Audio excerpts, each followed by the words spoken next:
Muito bem, atenção para essa notícia que acaba de chegar. O Hamas acaba de divulgar um novo vídeo mostrando 3 mulheres que estão sendo mantidas reféns em Gaza. Em respeito ao nosso telespectador, a CNN decidiu não exibir esses vídeos. Quem tem detalhes é o nosso correspondente Américo Martins, em Jerusalém. Américo, situação muito tensa com essa divulgação dos vídeos e a situação dos reféns, né?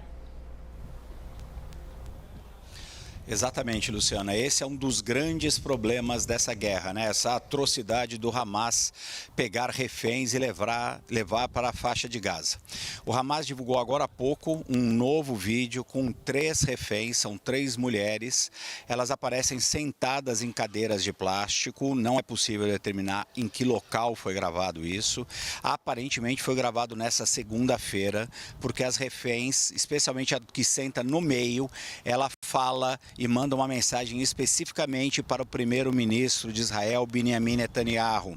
Ela fala que sabe que ontem houve uma negociação e o encontro do primeiro-ministro com os familiares dos sequestrados e que o primeiro-ministro tinha se comprometido, tinha prometido fazer de tudo para libertar todos os reféns que estão nas mãos do Hamas.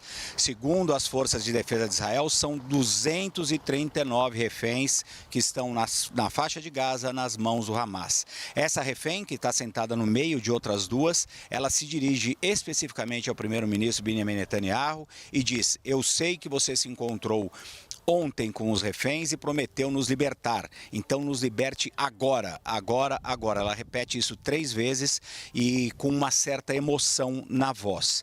Ela aparentemente não estava lendo nenhuma mensagem, estava falando fluentemente, mas obviamente a gente da CNN não consegue determinar em que condições ela foi obrigada a gravar esse vídeo, se eventualmente foi sob algum tipo de coação. Ela parecia emocionada neste momento em pedir para o primeiro-ministro Benjamin Netanyahu libertar todos os reféns agora. Ela repete essa palavra 3 vezes. O primeiro-ministro Benjamin Netanyahu soltou uma nota logo depois da divulgação desse vídeo, que, como você disse, nós, a CNN, tomamos a decisão de não mostrar, até para não expor esses reféns e não servir como uma espécie de propaganda para o Hamas. Segundo o Benjamin Netanyahu, isso aí é justamente uma propaganda psicológica do Hamas, tentando colocar uma pressão sobre o governo israelense para forçar algum tipo de negociação com o Hamas. A gente lembra que os governos do Catar e do Egito estavam envolvidos em negociações com o Hamas e também, obviamente, em comunicação com os governos dos Estados Unidos e de Israel para a libertação de reféns. 4 reféns já foram libertadas, 2 israelenses e 2 americanas, e havia uma negociação para a libertação de um número maior de reféns. Essa negociação foi interrompida com a invasão de Israel por terra, e agora o Hamas divulga esse vídeo numa clara tentativa de forçar o governo israelense a voltar a algum tipo de negociação. Como eu disse, a gente tomou a decisão de não expor e não mostrar esse vídeo, mas ele tem esse conteúdo. A mulher, especialmente essa mulher do meio, fala de uma forma emocionada diretamente ao primeiro-ministro Benjamin Netanyahu para que ele se engaje imediatamente e libere os reféns o mais rápido possível. Luciana. Américo, só mais um pouquinho comigo, porque só avisar o nosso telespectador que está chegando agora, é notícia importante, acabou de chegar, o Hamas acaba de divulgar um vídeo, então, com 3 reféns, uma delas, as 3 estão sentadas, são 3 mulheres, uma delas, como o Américo narrou aqui para vocês, está fazendo um apelo ao primeiro-ministro Benjamin Netanyahu: liberte os reféns. Eu sei que você teve uma reunião ontem. Américo, isso mostra, e isso vai pesar muito agora para a opinião pública, porque isso mostra que o Hamas tem aí pelo menos a vontade de fazer uma negociação. E aí agora, como o primeiro-ministro vai dizer para a sociedade israelense que não vai negociar, vai invadir e colocar a vida dessas pessoas em risco? Pois é, justamente essa é a intenção do Hamas. O Hamas que já cometeu várias atrocidades dessa guerra. Primeiro, todos os ataques. Segundo, levar esses reféns para a faixa de Gaza. Agora, expô-los e usá-los dessa maneira.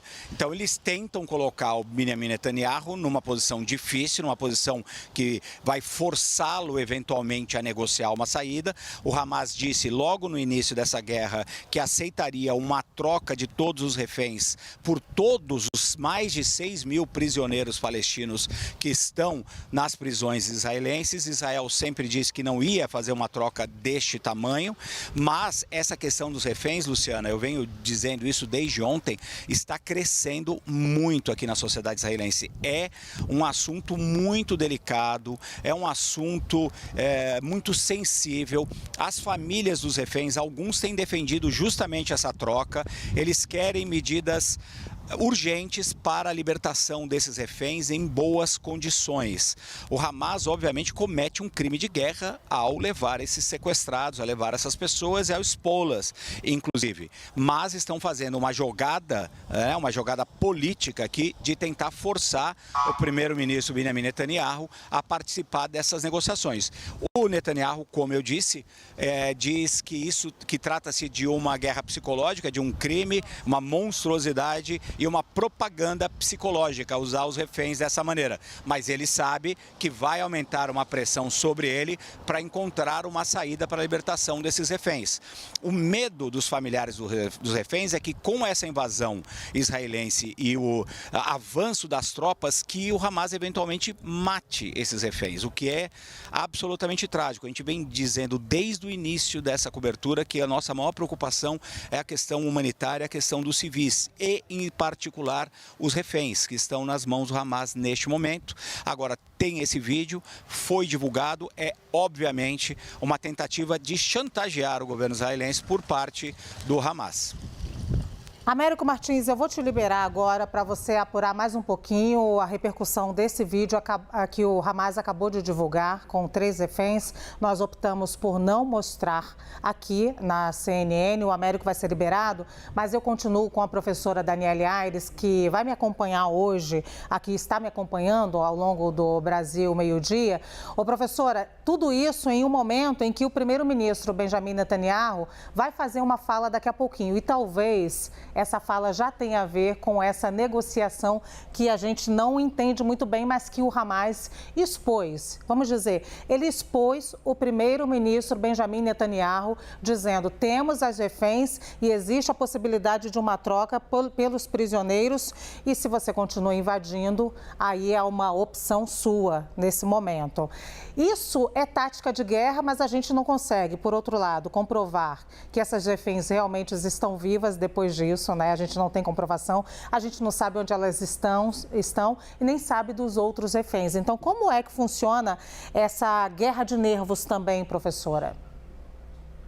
Então, Luciana, eu acho que são tantas coisas em relação a essa situação, vou tentar fazer por partes. Acho que a primeira questão que nós temos que ter em mente é que nós não estamos negociando, enquanto Israel não está negociando com um grupo pelo qual pode-se ter critérios de confiança de que vai cumprir com aquilo que está acordando. Primeiro porque é um grupo que promove o terror, então a prática é não se negociar com grupos terroristas. Agora, por que esse momento em capacidade de negociação ocorre agora, com a incursão terrestre e com a primeira entrevista dada à imprensa por parte de Benjamin Netanyahu? E talvez tenha sido aqui o pequeno deslize ou o desastre que a gente pode ter chamado essa entrevista, porque não ofereceu à própria população de Israel, principalmente aos familiares dos reféns, uma explicação clara de como protegê-los por uma incursão por terra. Então, logo depois que houve a incursão por terra, os familiares dos reféns quiseram logo fazer uma reunião com o ministro da Defesa e com Benjamin Netanyahu, pedindo que explicasse melhor como se protegeriam esses reféns e como, de fato, eles apoiariam uma troca de todos por todos, que não está sobre a mesa hoje como tática ou como possibilidade para Israel. Isso, por parte do Hamas, está sendo manipulado. Ou seja, esse é um espaço de fragilidade que se abre nesse planejamento de Israel de destruir o Hamas e de recuperar os reféns com integridade física garantida. Professor, e aí nós vemos o vídeo... Professor, e a gente pode dizer que o Hamas entendeu muito bem essa nuance e essa fissura, então, dentro do Estado de Israel, a fragilidade do primeiro-ministro Benjamin Netanyahu nesse momento e está se utilizando politicamente disso. Eu acho que a gente pode dizer até mais, Luciana, que eu acho que desde o início, essa era talvez a única possibilidade que o Hamas via de ter um prolongamento das suas ações nos atos terroristas, depois dos atos terroristas de 7 de outubro, porque eles são diametralmente opostos do ponto de vista dos recursos bélicos. Não tem como garantir uma guerra e vencer uma guerra contra Israel. Como é que você poderia colocar Israel numa situação complexa diante da situação do conflito? A deixando sem solução para usar os seus recursos bélicos dentro de Gaza. E como é que você faz isso? Expondo e colocando os reféns como escudos humanos ou fazendo dos reféns esse tipo de propaganda do qual você mina a credibilidade de Benjamin Netanyahu ao mesmo tempo que você fragiliza toda a sociedade e o apoio. Então, é uma situação muito complexa para o governo de Benjamin Netanyahu. E é uma ingenuidade a gente achar que não esperava que o Hamas faria esse tipo de apelo, né? Mas o fato é que a situação é muito mais complexa. E a maneira como a invasão se deu e o fato de não ter claro, por parte de Benjamin Netanyahu, quais são os passos seguintes da invasão, e ele sempre falou na sua entrevista, isso será dito depois, o que nós faremos depois da invasão será esclarecido depois, gera uma insegurança. E essa insegurança na população é aproveitada pelo Hamas. E eu acho que esse vídeo é a prova disso. Então, talvez uma maneira clara de talvez conseguir mais credibilidade e superar essa fragilidade é ser mais direto e claro no que vai fazer no terreno, como vai proteger. E talvez isso envolva fazer alguma troca de reféns. Por mais complexo que seja negociar com um grupo terrorista como o Hamas. Mas se a sociedade está demandando isso, pode ser que isso seja a prioridade em relação ao que hoje Benjamin Netanyahu coloca como prioridade, que é a neutralização e a destruição do Hamas no território de Gaza. Uma troca mesmo que não sejam todos por todos, né? 6.000 reféns pelo lado dos palestinos e mais de 200 reféns pelo lado dos israelenses. Professora, muito obrigada.